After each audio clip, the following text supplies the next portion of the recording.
வணக்கங்க. நான் உங்க கதை பாட்காஸ்ட் கவிதா பேசுறேன். உங்க ஏகோபித்த ஆதரவுனாலையும் ஒட்டுமொத்த அன்புனாலையும் கதை பாட்காஸ்ட் இப்போ 6வது வருஷத்துல நட போட்டுட்டு இருக்கு. உங்க அன்புக்கும் சப்போர்ட்டுக்கும் முதல்ல நான் நன்றி சொல்லிக்கிறேன். நம்மள பெரும்பாலானவங்களுக்கு கடவுள் நம்பிக்கை இருக்கு.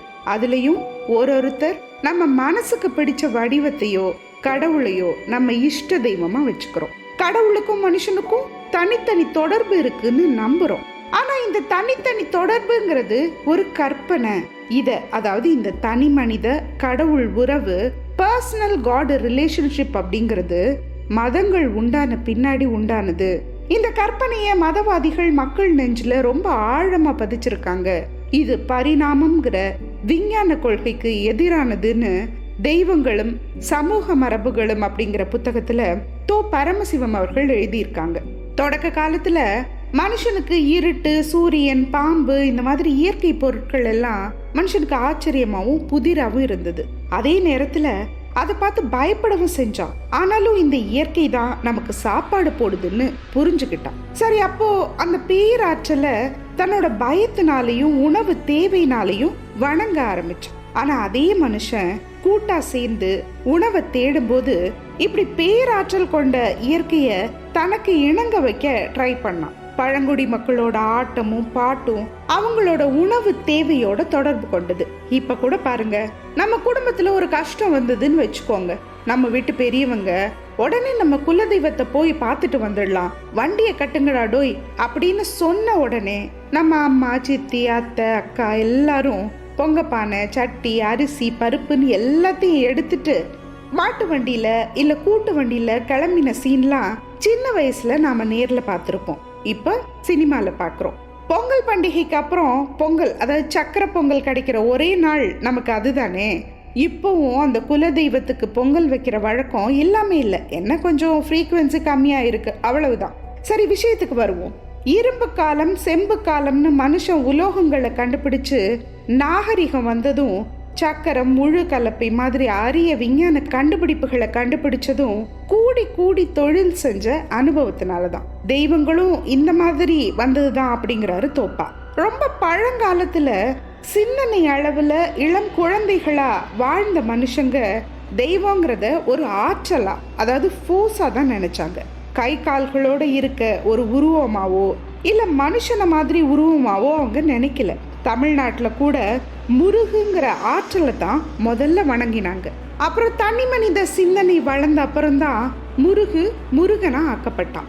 இந்த வகையான குறிகளும் குணங்களும் குலங்களும் கொண்ட கடவுள்களும் அந்தந்த சமூகத்தோட தேவைக்கு ஏத்த மாதிரி அமைஞ்சதுதான். கால்நடை வளர்க்குறவங்களோட தெய்வம் மாடுகள், கண்ணுக்குட்டிகள் சூழ கையில புல்லாங்குழலோட தான் இருக்க முடியும். அது போல உழவர்களோட தெய்வம் மழை தர்ற இந்திரனாவோ இல்ல கையில கலப்பை ஏந்தின பலராமனாவோ தான் இருக்க முடியும். ஒரு குறிப்பிட்ட இனக்குழு என்ன வகையான உற்பத்தி முறையை சார்ந்திருக்கோ அதே மாதிரி தெய்வங்களோட வடிவங்களும் குணங்களும் அந்த தெய்வத்தை பத்தின கதைகளும் அமையும். நம்மளோட கிராமப்புறத்தோட தேவதைகள் எல்லாம் காவலுக்கு உள்ள ஆயுதங்களை ஏந்தி இருக்குதே. ஏன்? பயிரை காக்குறது, கண்மாயிலேருந்து பாயிர தண்ணியை காக்கிறது, விளைஞ்ச பயிரை பகைவர்கள் கிட்ட இருந்து காக்கிறது, அறுவடை செஞ்ச தானியங்களை காக்கிறது, உழவுக்கு வேண்டிய கால்நடைகளை எதிரிகள் கிட்ட இருந்து காக்கிறது, ஊர் எல்லையில நின்று எதிரிகள் கிட்ட இருந்து ஊரை காக்கிறது. இப்படி காப்பு நடவடிக்கைகள் தான் நேத்து வரைக்கும் கிராம பொருளாதாரத்தோட அடிப்படை. அதனால இந்த மக்களோட தெய்வங்கள் எல்லாம் இந்த மக்கள் மாதிரியே ஏதாவது ஒரு ஆயுதம் ஏந்தி காவலுக்குரிய வயல்கள் ஓரத்திலையும் கண்மாய் கரையிலையும் ஊர் மந்தையிலையும் ஊர் எல்லையிலையும் கண் விழிச்சு காவல் காக்குறாங்க. இந்த தெய்வங்கள் எல்லாம் உட்கார்றதும் கண் மூடுறதும் கிடையாது.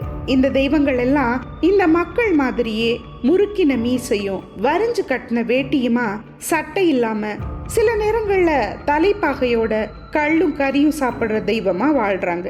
உயிரை பெருக்கிற ஆற்றல் பெண்களுக்குரிய பண்பு. அதனால பெண் தெய்வங்கள் எல்லாம் சமூகத்துல இந்த மாதிரி தேவைகளை நிறைவு செய்ய பிறந்ததுதான். பெண் தெய்வங்களும் நோயிலிருந்து மக்களையும் கால்நடையும் காக்குறாங்க. அப்படி காப்பாத்துற தெய்வங்களுக்கு நாம உயிர் பலிகளா ஆடு, கோழி இதெல்லாம் கொடுத்து அதை திரும்பவும் சாமி பேரை சொல்லிட்டு நாமளே தான் சாப்பிட்றோம். இந்த மாதிரி தெய்வங்களை ஊர் தெய்வம், குல தெய்வம், இன தெய்வம், மலை தெய்வம், சமாதி தெய்வம், இஷ்ட தெய்வம், கிராம தெய்வம், ஆண் தெய்வம், பெண் தெய்வம், கன்னி தெய்வம், சிறு தெய்வம், இப்படி என்ன பேர் வச்சு வேணாலும் கூப்பிடலாம். ஆனா நாம கும்பிடுற தெய்வம் நம்ம குரலுக்கு ஓடி வரும், நம்மளை காப்பாத்துங்கிற நம்பிக்கையில தானே நாம வாழ்றோம். அந்த மாதிரி ஒரு தெய்வத்தை பத்தி தான் நாம இந்த கதையில பார்க்க போறோம். ஆமா, புதுசா ஒரு பாட்காஸ்ட் ஆரம்பிக்க போகுது. 6 வருஷம் ஆச்சு நம்ம கதை பாட்காஸ்ட் ஆரம்பிச்சு. 6வது வருஷ ஸ்பெஷலா ஒரு நல்ல நாட்டார் தெய்வத்தோட கதையை ஆரம்பிப்போமா? இந்த நாவலோட பேர் ஊர்காவலன். எழுதினவர் திரு ஜெயக்கண்ணன் மனோகரன் அவர்கள். தொடர்ந்து நாவலை கேட்க ஆவலோட காத்திருங்க. சீக்கிரமே தொடங்கிடலாம். நன்றி.